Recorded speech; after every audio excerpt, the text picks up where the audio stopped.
Hey guys, welcome back to my new vlog.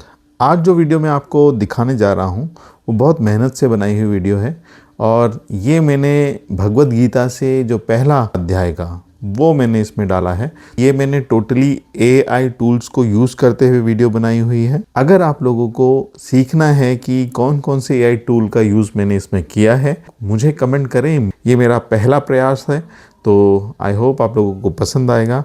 दूसरा यार, आपसे एक रिक्वेस्ट है, आप लोग वीडियो देख रहे हो, ठीक है, मुझे परसेंटेज भी दिखता है, काफ़ी नॉन सब्सक्राइबर वीडियोस देखते हैं बट सब्सक्राइब नहीं कर रहे हैं। आपसे भी बोल रहा हूँ मैं, सब्सक्राइब तो कर दो, कम से कम टक करके दबाना है एक बार, और फिर ऑल नोटिफिकेशन वाला जो बेल आइकन है वो भी दबा देना। आइए साथ में मिलके वीडियो देखते हैं। जब कौरव पांडव महाभारत के युद्ध को चले तब राजा धृतराष्ट्र ने कहा, मैं भी युद्ध को देखना चाहूंगा। तब श्री व्यास जी ने कहा, हे राजन, नेत्रों के बिना युद्ध कैसे देखोगे? राजा धृतराष्ट्र ने कहा, देखूंगा नहीं तो श्रवण ही करूंगा। तब व्यास जी ने कहा, हे राजन, तेरा सारथी संजय जो कुछ भी महाभारत के युद्ध की लीला कुरुक्षेत्र में होगी वह यहां बैठे ही श्रवण करावेगा।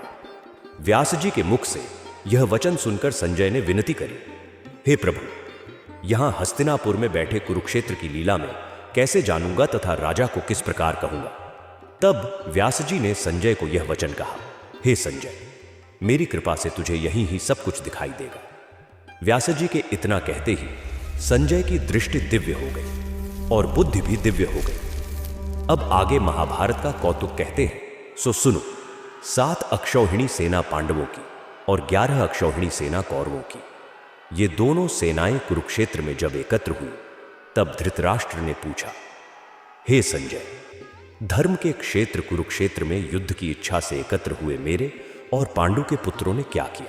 संजय ने कहा, पांडवों की सेना को व्यथित देखकर दुर्योधन आचार्य द्रोण के समीप जाकर कहने लगे, हे आचार्य, देखिए आपके शिष्य बुद्धिमान द्रुपद पुत्र ने पांडवों की बड़ी सेना की कैसी व्यूह रचना की है। इस सेना में अर्जुन, भीम जैसे बड़े बड़े वीर, विराट महारथी द्रुपद, धृष्टद्युम्न चेकितान, बलवान काशीराज, पुरजित कुंती भोज, नरों में श्रेष्ठ शैव्य, पराक्रमी युद्धामन्यु, बलवान उत्तमोर्जा, अभिमन्यु और द्रौपदी के पुत्र सबके सब महारथी हैं।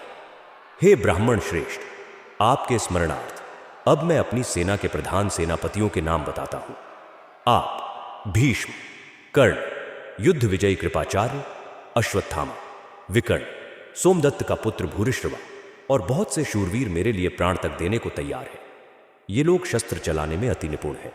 हमारी सेना का, जिसके भीष्म रक्षक है, अपरिमित बल है और उनकी सेना, जिसके भीम रक्षक हैं, थोड़ा बल है। अब आप सब अपने अपने मोर्चों पर सावधान रहकर सेनापति की रक्षा कीजिए। भीष्म पितामह ने दुर्योधन को प्रसन्न करते हुए ऊंचे स्वर में गरजते हुए शंख बजाया। फिर वहां चारों ओर शंख, नगाड़े, ढोल, गौमुख आदि बाजे बजने लगे, जिनका बड़ा भयंकर शब्द हुआ, जिसके अनंतर श्री कृष्ण ने, पांचजन्य और अर्जुन ने भी देवदत्त नामक शंख को और भीषण कर्म करने वाले भीम ने पौंड्रक नामक बड़े शंख को बजाया। कुंती पुत्र राजा युधिष्ठिर ने अनंत विजय, नकुल ने सुघोष और सहदेव ने मणिपुष्पक और धनुर्धर काशीराज, शिखंडी, धृष्टद्युम्न, विराट, अपराजित सात्यकी, राजा द्रुपद और द्रौपदी के 5 पुत्र और महाबाहु अभिमन्यु, इन सब वीरों ने अपने अपने शंखों को बजाया। उन शंखों के भारी शब्द से आकाश और पृथ्वी गूंज उठे और आपके पुत्रों के हृदय कांप उठे। हे राजन, अर्जुन ने कौरवों के युद्ध के लिए प्रस्तुत देखकर धनुष उठाकर श्री कृष्ण से कहा कि हे केशव, मेरा रथ दोनों सेनाओं के बीच में खड़ा कीजिए,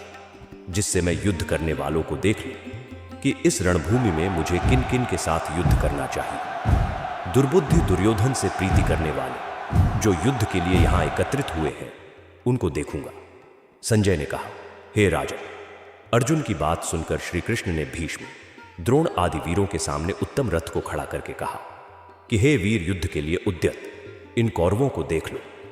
अर्जुन ने चाचा, बाबा, गुरु, मामा, भाई, पुत्र पौत्र, मित्र, श्वशुर और स्वजनों को शस्त्रों से सुसज्जित खड़े देखा और उसने इन दोनों सेनाओं में अपने ही सब बांधवों को देखकर परम व्याध्र होते हुए यह वचन कहे, हे कृष्ण, युद्ध में आए हुए इन अपने बंधुओं को देखकर मेरे अंग ढीले होते हैं और मुख सूखा जा रहा है। मेरा शरीर बेकल होता है, गांडीव हाथ से गिरा जाता है। हे केशव, मुझ में यहां खड़े रहने का सामर्थ्य नहीं है और सब लक्षण मैं उलटे देख रहा हूं और संग्राम में अपने स्वजनों का वध करके कोई लाभ नहीं होगा। हे कृष्ण, मैं जीत, राज्य और सुख भी नहीं चाहता हूं।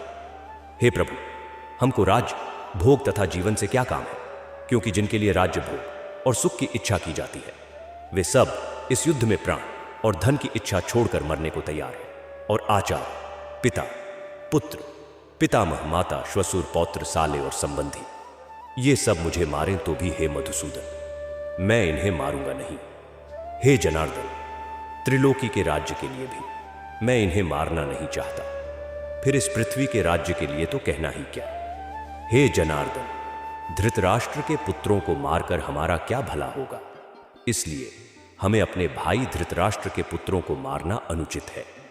हे माधव, स्वजनों को मारकर हम सुखी हो सकते हैं।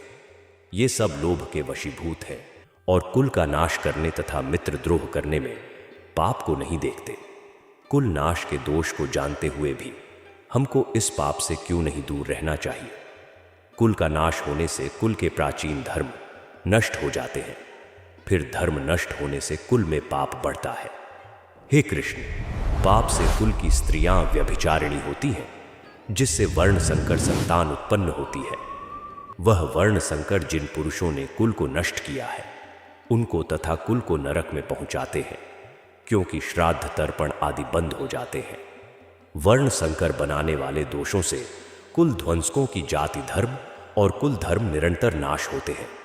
हे जनार्दन, मैंने बारंबार यह सुना है कि कुल धर्म नष्ट होने से निश्चय ही नरक का वास करना होता है।